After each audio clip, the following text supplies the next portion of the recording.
Hey guys, welcome to my channel. I'm back again with another really interesting coding interview question video. This time guys, we are going to solve question number 599, which is the minimum index sum of two lists. So without wasting any time further, let's get started with the problem statement. So the problem statement says that we are given there are two arrays of strings. One is called as list1 and other is called as list2. We want to find out the common strings with the least index sum. Okay. Now we all know what do we mean by the common string. So basically if we have two lists and we want to find a common string, which basically means the strings which are appearing in both list 1 and list 2. So in the first example guys, Shogun is the only string which is appearing between list 1 and list 2. So that's why we only return an array and the only value in that array is Shogun. Okay. But let's look at the example number 3, which is actually more clear. In example number 3, you can see that we have three values: happy, sad and good. And list 2 also has three values: sad, happy and good. So here you can see that all the three strings are common. So in that case, what would be our output? So in this case guys, what we are going to do, we are going to find out the index of all these common strings, add them together, and that common index sum is going to determine which strings will become our output. Now out of these common index, whichever strings have got the same common index sum, and if that sum is the least value, those strings will become our output. So let's see with this example. So you can see that happy in list 1 is having an index 0, list 2 it has an index 1. So the sum will become equals to 1. Sad, the index 1 in list 1 and 0 in list 2. So the sum is 1. So both happy and sad have the same common index sum. But good, if we see, it has an index sum of 2 plus 2 because in both the strings it is appearing at the end. So now you can see that the least index sum is actually 1 in this case. And both the strings happy and sad have the same index sum, the common index sum. So that is why my output will become sad comma happy in a string array, and we will return that. Okay. So now you understand that if you have got multiple strings with the same multiple common strings, then you need to find out the common index sum, which is the least in all the common index sum, and then return the strings. Okay. So I hope that is now clear to you. Let's look at the constraints. Both the lists can vary from length from 1 to 1000. The word length goes from 1 to 30. Both lists can contain spaces and English letters, but remember they don't have any special characters. All strings are unique in both the lists, and there is at least a common string between list 1 and list 2. So that means we don't have to think about the edge case where there is no common string between list 1 and list 2. So after reading the constraints guys, let's look into the solution approach. So here is the solution approach. Now whenever you have a problem where you want to find out the common elements between an array or common elements between a linked list, the best data structure to use in that case is hash map or map, as you can say it. So what we are going to create is a map, and this map will basically have the string as the key and the index value or the index sum value as the value. So we can make it as integer. Let's call this as map, right? We are just going to write the pseudocode and we will write the code later on. So now that we have the map here, the first thing we are going to do is iterate list 1. So iterate list 1 with a variable I.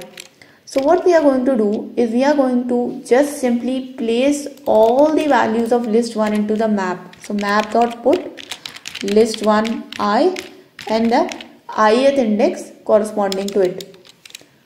List 1 I and ith index. Okay.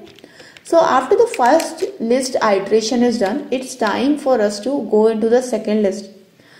But before that, we will actually declare a variable called as minimum common index sum. Let's call it that, and let's initialize it to the integer dot max value, which is the maximum value in the integer range of Java. Now this minimum common index sum is going to be the variable which is going to find out which common indexes sum is actually the minimum in the whole common strings in list 1 and list 2. Okay. Now we'll use this variable in the second iteration. So in the second loop, guys, we are going to iterate. So iterate list 2, and maybe this time we use the variable j. Now in this iteration, guys, we can't just put all the values in the map. We have to find out if the map already contains the string in the list 2. Okay, so if map contains list 2 j, that means if the string is common, in that case we have to do certain steps. So the first step is, guys, that we want to find out what is the common index sum. So let's say the sum is equals to I plus j. Now if this sum is actually less than our minimum common index sum, it means that we have found a new common index sum which is lower. So let's update this variable. So this variable will become equals to sum. Now once this variable is updated, it is time to actually update our map. So we will take our map, and in this map we are going to now update the common string value. Okay, so obviously list 2j already exists in it, but now corresponding to it we have to update the value. So this value is now going to be the index sum. Earlier it was the index, now it is going to be the index sum with I plus j. But how are we going to distinguish that now the string is actually a common string and the value next to it is not an index, but it is actually the sum of the two indexes? To make that differentiation, guys, remember that in the constraints we saw that none of the string is having a special character. So just to make that differentiation, that we have seen this string and we have found the common element in the list 2, we can mark that this is a common string. Just to mark it as a common string, I am going to append a star to it, or a special character, any special character to it, just to just to identify that this string in this map is a common string. Okay, so now that this part is done, you are ready to complete the iteration, because in the else part you don't really have to do anything. So if the map doesn't contain that string, then you don't even have to store it into the map because it's not a common string. Okay, so we can just exit out of the loop. So once you have all these things sorted, it is time to actually iterate your map itself. So now when you are iterating the map, so let's say iterate the map, and here we have the key and we have the value. Okay, and when you are iterating the map, key and values, now we have got a parameter to compare with. In fact, two parameters to compare with. First parameter is the common index sum. So first thing we are going to check if so whatever this entry is, so this is my entry, so whatever this entry is, if entry dot value is equals to the common index sum. So if the entry has a minimum index sum, and also the entry dot key, that means the string actually starts with star, it means that it is a common string. So if it is a common string, then it's pretty straightforward. We just append the string into our result set, okay, to result. And finally, when the entire thing is completed, entire iteration is completed, you can just return the result. Okay, so this is how we are going to solve this problem, guys. I hope the solution approach is clear to you. If not, it will get more clear to you when you will start implementing it. So let me remove this dry run now and let's go to the code. So first thing first, guys, we are going to actually create a map. which is very easy in Java. We just create a hash map. Now we also side by side will create the common sum variable. So let's call it common index sum, and let's initialize it to integer dot max value. Now let's do the first iteration of our list 1. So this is a simple for loop where I am iterating the list 1, and if whatever the value is, I am just putting that in map corresponding to the index. Now let's go to the next, which is our second for loop, and we will start iterating the list 2. So while I am iterating the list 2, as I told you before, we need to first find out if the map already contains the key or already that string is common or not. For that, we will just do map.contains key and we will pass the list to jth value. Now if the map already contains the key, I told you there are 2 steps which needs to be done. The first is going to be the finding the sum. So let's say sum becomes equals to j plus the index which is already there in the map. So j plus map dot get list to j, which is nothing but the ith value. Now we have found the sum. So we will just do if this sum is actually less than the common index sum, then we will simply do common index sum becomes equals to sum. So the first part is done to update the sum value or the index sum value. The next part is to actually do map dot put, but this time we first update our string value with a star on the on the top, and then we change the index, which is the value earlier for that particular string, with the sum value. Now it is pointing to I plus j and not I value which it was before. Okay, so in this if part, so we have done that. You don't really have to write the else part, guys, because if the string is not there in the list 1, we don't care about it. We can just leave it and not put it in our map at all. So now for loop is completed.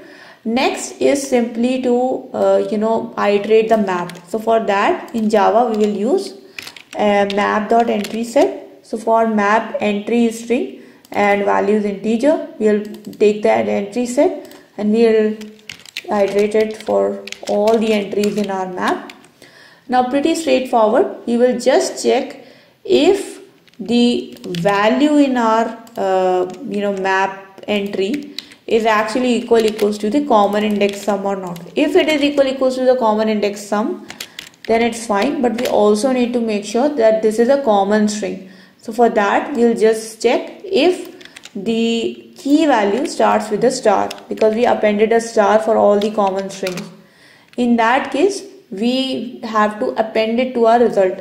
But what we have not yet created, guys, is actually a result linked list. So I'm just gonna create that. So linked list of string is equals to string, and let's call it result equals to new linked list, and that becomes it. And so we just append the value of our key in this linked list. So result dot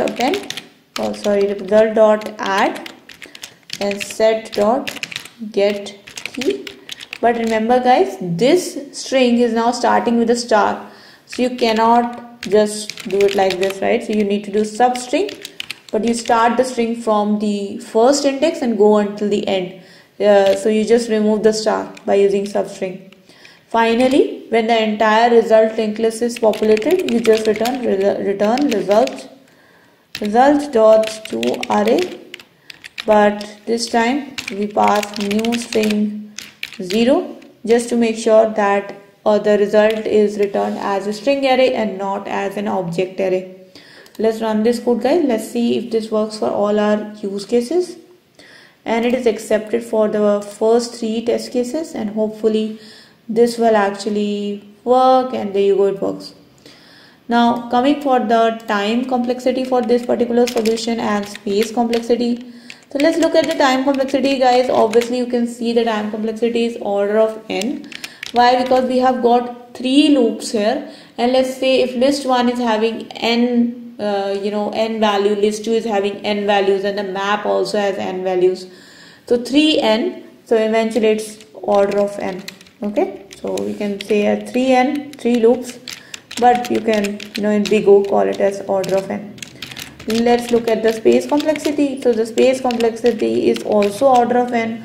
The reason being is, guys, that we created a extra data structure for this. We created a map to store all the entries and all the keys, and let's say if both list 1 and list 2 are having exact same strings and both are having n strings, then the map will also store n elements. So that's why the space complexity is also order of n. So that was the solution, guys, and I hope you guys like this solution, you understood this solution, and it made your coding practice a little bit better. If it did help you in any way, guys, then please do not forget to like this video, share this video with your friends. If you have any questions, comments, suggestions for me, please do write down in the comment section below. I would be happy to read them. And in the end, guys, if you have not yet subscribed to my channel, then please do subscribe and hit the bell icon for future notifications of more such programming and coding related videos. I will see you guys in the next video. Until then, take care and bye bye.